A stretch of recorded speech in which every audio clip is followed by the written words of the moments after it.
Bonsoir à vous qui nous suivez et bienvenue dans votre émission spéciale 8 mars de l'émission citoyenne l'an 2020 minutes d'expression aux Maliens. Aujourd'hui, nous avons l'honneur de recevoir sur notre plateau trois braves dames qui ont par leur courage, leur engagement, se sont imposées dans le milieu genre. Il s'agit bien sûr de Madame Safiatou Traoré, présidente du mouvement panafricain des leaders de la Fédération malienne, Madame Mariam Tandina, point focal national du mouvement d'action des jeunes, MAJ AMPPF, activiste engagée pour la promotion des droits des femmes et de la jeune fille. Et enfin, Madame Touti Keita, entrepreneur, promotrice de la marque Nefertouti et directrice de l'agence Touti Perfect. Alors, mesdames, à l'occasion de la fête des femmes, la première question est la suivante. Dites-nous, c'est quoi être une femme selon vous? On va commencer par ma droite, Madame Tandina. Bonsoir tout le monde. Bonsoir Zéna, merci déjà pour l'invitation. Alors, la question de savoir c'est quoi une femme, elle est tellement vaste, elle est tellement en même temps spéciale. Être une femme pour moi c'est le socle de la vie en fait. Être une femme c'est tellement spécial, c'est tellement ça renferme tellement de diversité, tellement d'engagement, tellement de bravoure qu'on saurait en fait terminer cette discussion sur cette émission. Être une femme c'est vraiment, comme je l'ai dit, c'est le pilier de la société parce que tout se renferme sur la femme aujourd'hui. Quand vous prenez la politique, quand vous prenez le domaine de la santé, quand vous prenez le domaine de l'agriculture, en fait, dans tous ces domaines, la femme, elle a une touche particulière sans laquelle ça ne peut être réussi. Alors, je dirais que la femme, c'est vraiment le pilier du monde, c'est le pilier de l'humanité et rien, je dis bien rien, ne peut être possible sans la femme. Merci beaucoup, Madame Tandina. La femme, c'est le pilier du monde. Alors, Madame Touti, la même question. Ok, bonjour à tous et merci pour l'invitation. Je souhaite bonne fête à toutes les femmes du monde entier, spécialement les femmes du nord et du centre du Mali qui vivent des trucs atroces en ce moment. Une pensée à eux, franchement.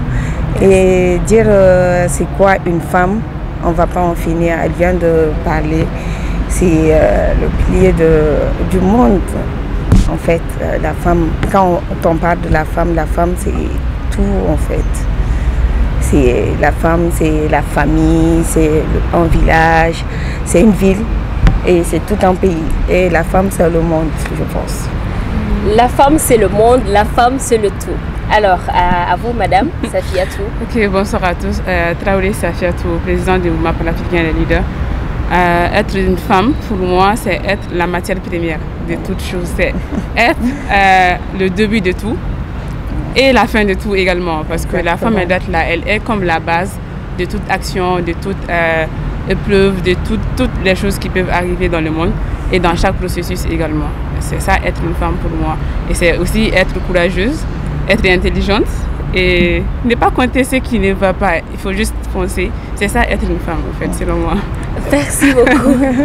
Merci à toutes pour ces réponses. Alors, ce qui va m'amener à poser ma seconde question, à savoir, est-ce que vous croyez en l'égalité entre la femme et l'homme? Toujours moi? Ouais. D'accord. Moi, je suis activiste, je suis vraiment engagée dans la promotion des droits des femmes, surtout de la jeune fille. Et l'égalité homme-femme, je dirais plutôt l'équité homme-femme, parce qu'aujourd'hui c'est plutôt la promotion des droits. C'est l'égalité en sens de droit, où chaque homme et chaque femme ont le même droit à être politique, le même droit à être ministre de la Santé, le même droit à avoir un salaire équitable et les mêmes avantages sociaux, les mêmes avantages culturels, les mêmes avantages politiques. En ce sens, je dirais oui, il faut vraiment une égalité des deux côtés en fait. Mais en termes de droits et vraiment davantage de vie socio-économique, parce que sinon, physiquement, on ne peut pas être égal aux hommes. Ils ont un développement même physique différent du nôtre et nous avons aussi un développement physique différent de leur, parce que c'est nous qui donnons naissance et eux non. Donc en ces termes, nous ne sommes pas égales, mais il faudrait une équité dans tous ces domaines-là que je viens de citer. Exactement, exactement. C'est pour cela qu'il faut faire la différence entre l'égalité du genre et l'égalité du sexe. Exactement. Oui. La même question, c'est quoi selon vous? Est-ce que vous croyez en l'égalité entre la femme et l'homme? Oui, moi j'y crois. Bien vrai qu'on ne peut pas être égal à l'homme dans la société, l'homme ne peut pas la femme, dans notre société en général, la femme ne peut pas se comparer à l'homme parce que c'est l'homme qui est le chef de famille. Et une femme, malgré que nous, la famille c'est nous. Même la plupart des familles, les dépenses, tout, c'est les femmes. Mais une femme ne peut pas être chef de famille. Une femme ne peut pas être papa. Une femme ne peut pas être... mais côté droit et tout, j'y crois vraiment, nous sommes égaux. D'accord, d'accord. Qu'est-ce que Safia t'en pense? Égal homme, égal à femme, non. Il faudrait peut-être qu'on essaye de comprendre l'autre concept qui dit qu'il y a équité entre hommes et femmes. Et quand le côté égalité, c'est un peu comme si on voulait se lancer dans un combat qui n'a pas trop de... qui va avoir un chemin un peu difficile, complexe. Il faut aller avec un truc qui est plutôt...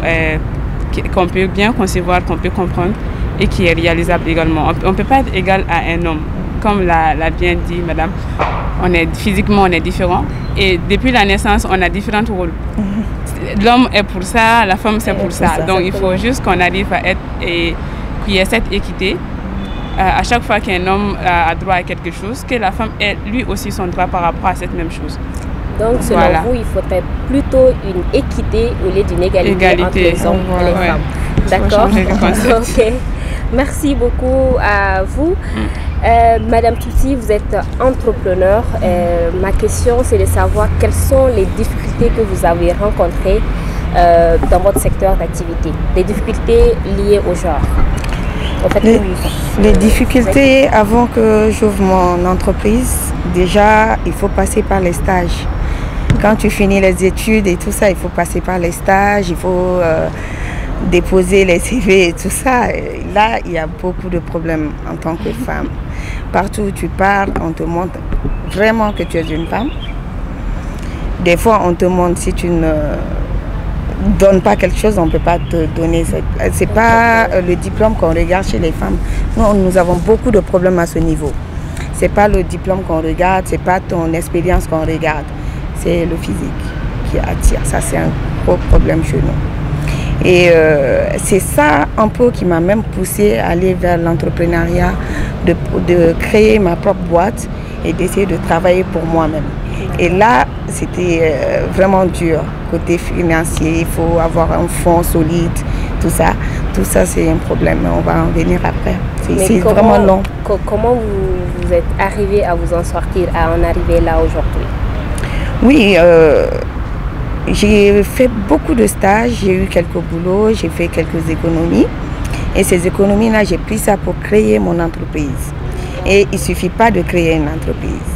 Il faut vraiment tenir, il faut faire venir des gens avec qui travailler, tout ça. Il faut continuer à faire des recherches, tout ça. Tout ça, c'est des dépenses. D'accord. Tout ça, c'est des dépenses. Bon, on s'est accroché jusqu'à là. D'accord, on va souhaiter un bon courage à Madame Touti Keita dans ses entreprises. Madame Safiatou, est-ce que vous avez eu des difficultés dans ce que vous faites aujourd'hui, des difficultés liées au genre, au fait que vous soyez une femme? Les difficultés, je dirais comme ça, femme, oui. Il y a des difficultés que j'ai rencontrées, mais c'est que dans mon association, je suis presque la seule femme. Parce que même pendant notre dernier forum où on a effectué un voyage à Nouakchott, j'étais la seule femme et tous les autres étaient des hommes. Et il y en a aussi qui sont plus âgés que moi. Et j'étais la plus jeune et j'étais la seule femme. Donc j'ai quand même j'ai reçu des encouragements par rapport aux différentes activités et tout ça. Mais ne serait-ce que quand il y a certaines choses, on peut te montrer que tu es une femme. Genre, tu ne peux pas donner autant d'ordres ou quand tu veux, tu amènes des idées. Souvent, ils arrivent souvent à hésiter. Mais après, au fur et à mesure, ils arrivent à comprendre que ce n'est pas ça. Ils enlèvent le côté homme-femme et ils arrivent à se rallier un peu petit à petit. Au début, c'est pas facile, mais quand tu arrives à montrer que tes idées sont les bonnes et que tu tiens à ça et qu'après idéalisation, ils arrivent à voir que c'était vraiment ça, ça va.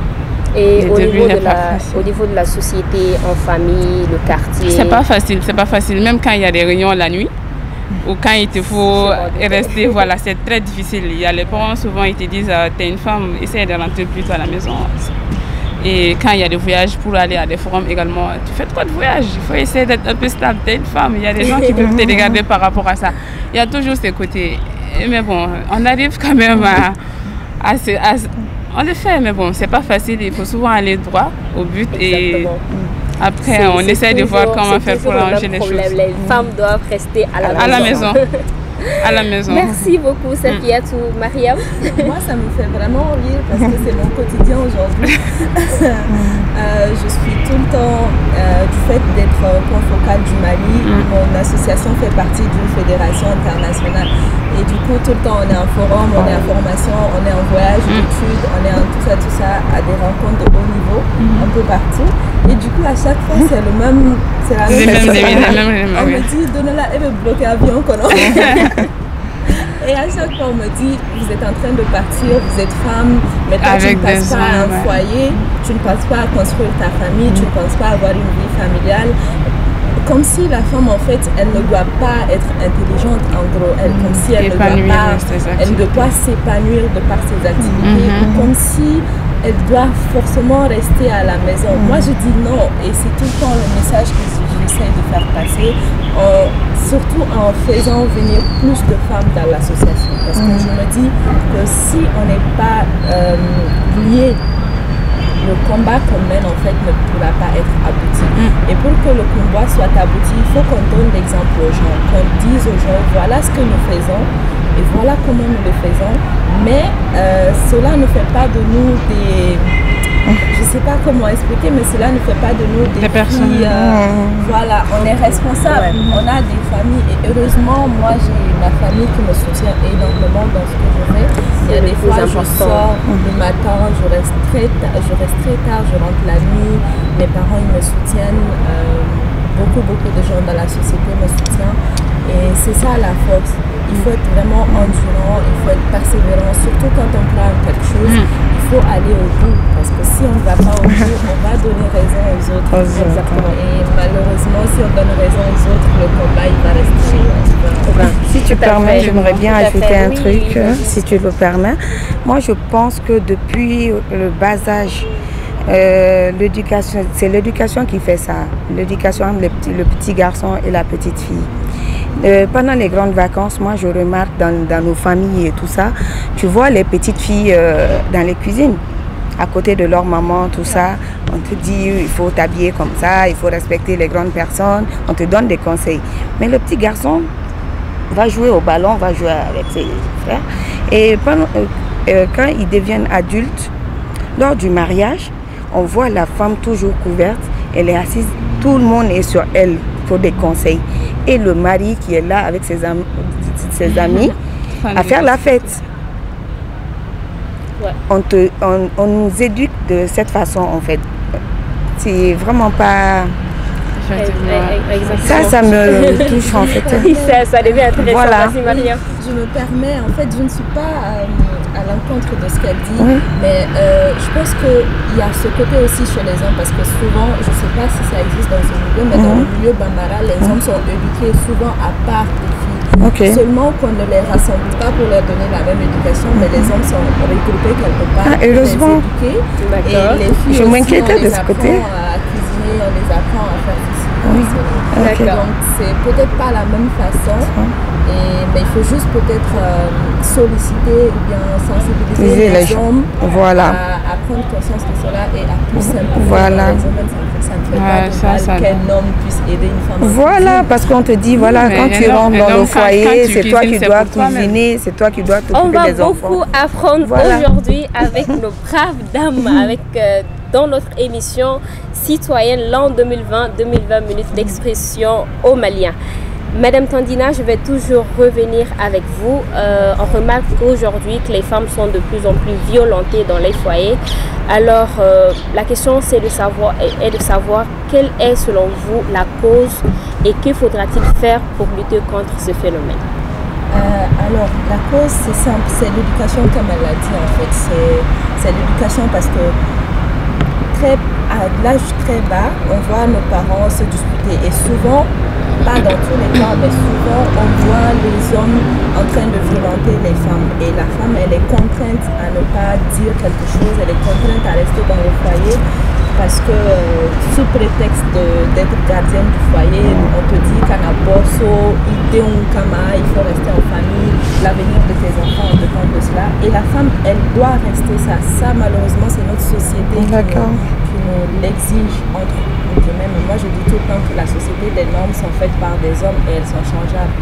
Et donc les petits garçons qui grandissent en voyant cela, ils vont continuer à faire ça parce qu'ils ont été éduqués ainsi et ça reste dans leur mindset. Ils vont rester ainsi, ils vont continuer à faire la même chose. Donc la solution peut-être c'est d'impliquer plus d'hommes, comme je l'ai dit dans nos débats, associer les hommes dans tout ce que nous faisons.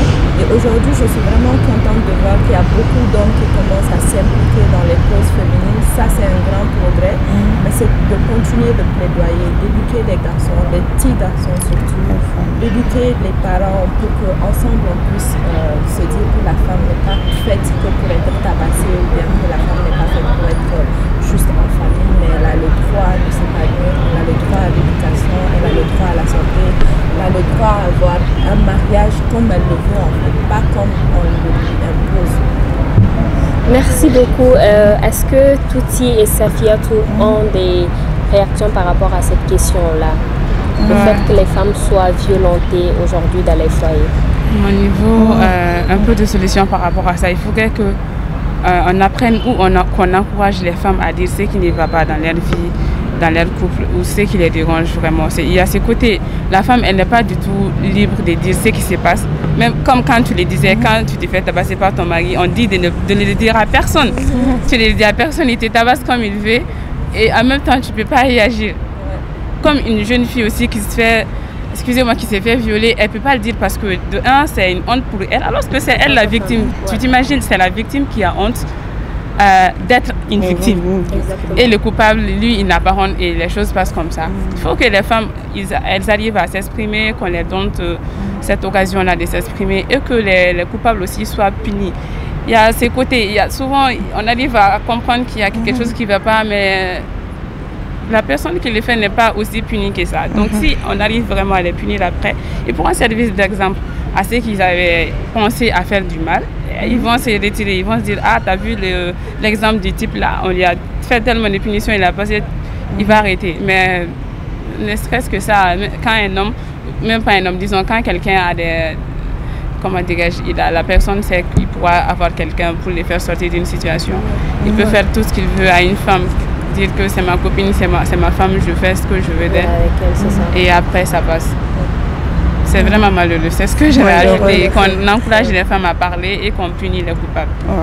Merci beaucoup. Et moi, je dirais plutôt, mon message, c'est plutôt pour les familles. Quand ta fille vient te voir qu'il y a un problème dans son foyer, il ne faut pas la renvoyer comme ça. Parce que c'est ce que je vois tout le temps. Voilà, c'est vrai que nous sommes renfermés, on reçoit des coups, on n'arrive pas à nous exprimer. Mais quand nous avons le courage d'aller voir nos parents, surtout nos mamans, dire ça ne va pas chez moi, dire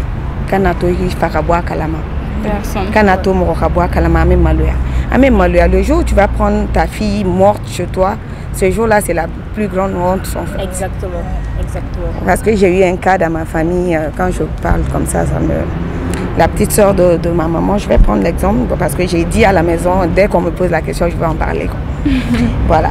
Elle venait tout le temps voir ma maman, qui est la première fille de la famille, et ses sœurs. Et vraiment, moi, j'ai peur. Tout le temps, je vois mon mari avec ni baisser ta boulot, ni ma boulot. Tu vois? Et on l'interdisait carrément de parler. Et un soir, à 4h du matin, on appelle la famille pour dire qu'il vient de tuer sa femme, avec 5 enfants. À quoi ça sert de laisser ta fille dans ça? Si elle ne se sent pas bien dans son foyer, ramène-la. Exactement.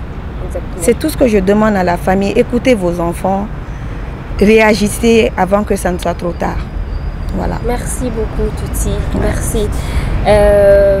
Alors, selon vous, si quelque chose devrait changer en faveur des femmes, ça doit être quoi? Si quelque chose devrait changer, ça doit être d'abord et en premier lieu la mentalité des femmes elles-mêmes. Parce que si tu vois que tout ça arrive, c'est parce que justement la femme elle ne parle pas. La femme elle se dit je ne suis pas capable de faire ça, j'ai pas assez d'endurance pour compétir dans un milieu d'hommes. J'ai pas droit à parler parce que sinon la société va crier sur moi, sinon la famille aura honte, sinon quand on va me tabasser, il ne faut pas que quelqu'un le sache parce qu'on va dire que mon mari n'est pas une bonne personne, mes enfants auront honte de dire. Non, il faut que la femme elle prenne conscience elle-même d'abord de qui elle est, de qu'est-ce qu'elle peut faire et de comment elle doit changer les choses. Elle est la première personnalité impliquée dans ce processus et tout commence par elle en fait. Et ensuite, aux hommes de savoir que nous ne sommes pas en compétition, mais nous sommes en complémentarité. Aidez-nous et vous en serez les premiers satisfaits en réalité. Ça. Et au gouvernement, il faut prendre des engagements, oui, mais il faut aussi agir parce que ça ne sert à rien de prendre des engagements. Tout le temps, des conventions sont signées en faveur des droits de la femme, en faveur des violences basées sur le genre.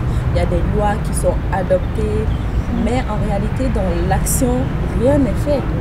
Et malheureusement, c'est ce qu'on voit. Tu as parlé tout à l'heure du cas de ta tante. Il y a beaucoup d'autres cas. Il y a Fantas Sissoko qui travaillait à la présidence de la République. Il y a Mariam Diallo. Avec ses enfants. Il y a l'autre qui s'est jeté sur le pont. Il y a la petite fille de Fana qui a été assassinée pour cause entre parenthèses, parce qu'elle était albinos. Il y a beaucoup de réalités malheureusement qui sont impunies et tant que ça reste impuni comme tu l'as dit, rien ne va être fait parce que les gens vont continuer à le faire. Même si on m'attrape un jour, 2 jours, j'ai mon tonton bien placé qui peut me faire sortir et je sors après, les médias n'en parlent pas. Heureusement maintenant les médias même commencent à médiatiser cela et ça pousse les autres personnes à se réveiller et ça pousse aussi les femmes à se dire celle-là elle a été récompensée parce qu'on ne peut pas récompenser un viol en fait. Mais celle-là elle a été au moins elle a été je sais pas, elle a levé le voile sur ce qui lui est arrivé pour pas par moi, donc comme ça les femmes commencent à s'impliquer petit à petit. Donc ça commence par la femme, la famille, la société, les gouvernements surtout qui vont chercher de l'argent au nom des femmes mais en réalité qui ne font pas d'action pour les femmes. Malheureusement, il faut le dire parce que c'est le moment, parce que ça peut partir, mais c'est vraiment cela. Merci beaucoup, Madame Kandina. Merci, Tuti. Oui. Si quelque chose devrait être changé en faveur des femmes, qu'est-ce que ça doit être? On doit briser le tabou, en fait. On doit nous exprimer. La famille doit soutenir les filles, les femmes mariées. C'est ça le plus important en fait pour moi. Il faut qu'on arrive à parler, il faut qu'on arrive à nous exprimer. Ce qui se passe dans nos foyers, il faut qu'on arrive à en parler. Si rien ne sert à cacher ce que tu vis. Parce que c'est pas seulement les coups, hein. C'est pas seulement les coups. C'est pas parce que ton mari vient, il te bat, c'est pas seulement ça. Il y a le truc moral là qui est encore plus dur. Exactement, la mentalité. La mentalité, c'est encore plus dur. Il y a des femmes qui sont vraiment traumatisées, mais ils ne sont pas battus. Il faut qu'on arrive à parler, il faut qu'on arrive à nous exprimer. Et les familles doivent nous écouter. Et voilà mon message, il faut qu'on nous écoute. Merci beaucoup, Safia. Donc, ajouter à cela, ce qui devrait changer chez la femme, c'est je dirais sa capacité de se prendre, de compréhension, de formation, de se prendre en charge, qui est un renforcement à ce niveau. Pour ma compréhension, toute femme qui arrive par exemple à se prendre en charge, quelle que soit l'entreprise qu'elle arrive à gérer, mais qui qui arrive quand même à subvenir à ses besoins. L'indépendance financière. Voilà, apprendre son indépendance peut se faire respecter. Le respect viendra. Le respect est forcé quand tu as les moyens de te prendre en charge, que ce soit un homme ou une femme. Donc, selon moi, c'est ce qui devrait changer en faveur de la femme. Qu'on accorde à la femme cette opportunité d'être formée, que ce soit à l'école, l'éducation, la formation, avec différentes activités génératrices de revenus, qu'elle ait cette opportunité-là et qu'après, elle arrive à gérer petit à petit ses activités et qu'elle arrive à prendre soin d'elle d'abord. Si elle a des enfants, de sa famille, de son mari, des personnes qui l'entourent. Mais à mon niveau, ce qui devrait changer, c'est sa capacité de prendre soin d'elle d'abord. Voilà. Merci beaucoup. Merci beaucoup. Alors, à nos parents, il faut qu'ils nous écoutent et nous soutiennent. Et aux femmes, il faut qu'elles apprennent à être indépendantes. Oui. Merci beaucoup. Nous allons terminer l'émission avec vos derniers mots.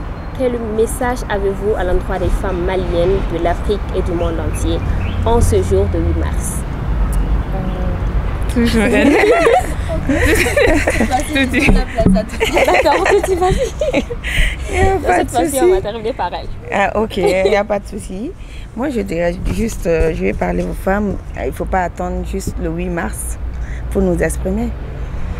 L'année ne fait pas un seul jour.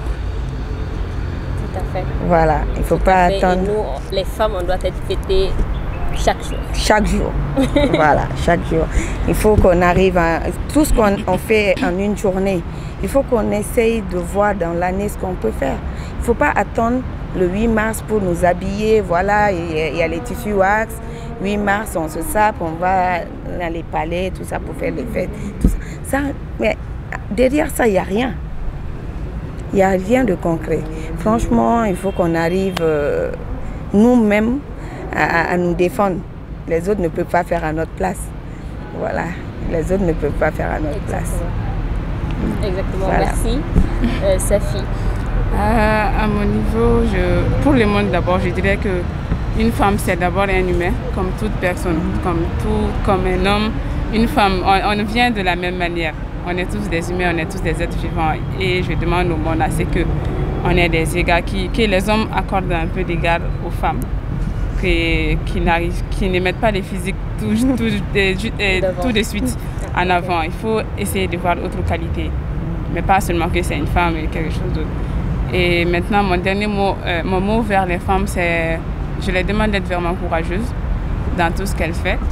Même si vous êtes femme au foyer, faites vraiment bien ce que vous faites. Il faut le faire de la manière la plus bonne et la plus simple. Et je vais profiter pour rendre hommage également à toutes ces femmes-là qui n'arrivent pas à parler, qui ne sont pas à notre place aujourd'hui pour parler de ce qu'elles traversent, de ce que c'est qu'une femme. Surtout à ces femmes-là qui sont dans les endroits reculés, c'est-à-dire dans les zones rurales, qui vont au champ, qui arrivent à maintenir leur famille, l'activité de leur mari, de leurs enfants et beaucoup de choses. Je lance un salut également à toutes les femmes. Courage, courage. Merci beaucoup, Safiatou. Mariam? Alors moi, mon mot, je vais commencer par les femmes et je vais commencer par un mot que j'ai dit au début. Nous sommes socle de la vie, nous sommes piliers du monde. Alors les femmes, apprenez à jouer le rôle que vous méritez dans la société, le rôle que vous méritez dans la vie de tous les jours. Cherchez à être formées, cherchez à être éduquées. Apprenez vous-même à être indépendante financièrement, comme elle l'a dit tout à l'heure. Sans cette indépendance financière, intellectuelle et physique, on ne pourra pas atteindre le combat qu'on est en train de mener. Et c'est bien beau de fêter un 8 mars. Oui, c'est bien beau. Moi, j'aime bien cette idée de fêter un 8 mars, une journée spéciale pour la femme. Mais c'est dire que ce n'est pas qu'une journée qu'on fête la femme, c'est tous les jours qu'on fête la femme. Et au gouvernement surtout, oui, prenez des engagements, mais concrétisez ces engagements-là. À la famille, aidez-nous, soutenez-nous, parce que si on est en train de faire ce combat, ce n'est pas que pour nous. Derrière, il y a nos enfants. Derrière, il y a le mari qui ne le voit pas malheureusement. Mais ce combat, c'est aussi pour le mari, parce que c'est lui qu'on va aider financièrement. Mais les femmes, dites-vous que vous êtes braves, vous êtes courageuses et que vous pouvez faire tout ce que vous envisagez de faire. Alors, donnez-vous les moyens pour le faire, parce que vous êtes l'avenir, non seulement d'aujourd'hui, mais de tous les jours. Voilà mon message. Merci. Merci beaucoup Mariam, merci à toutes et merci pour votre disponibilité et merci à l'équipe technique également. Ceci met fin à cette émission. Merci chers invités, merci à notre partenaire Global Media Campagne, merci à l'équipe technique. Nous souhaitons une très bonne fête à toutes les femmes du monde entier. À très bientôt pour le prochain numéro de votre émission, l'an 2020 minutes d'expression au Mali.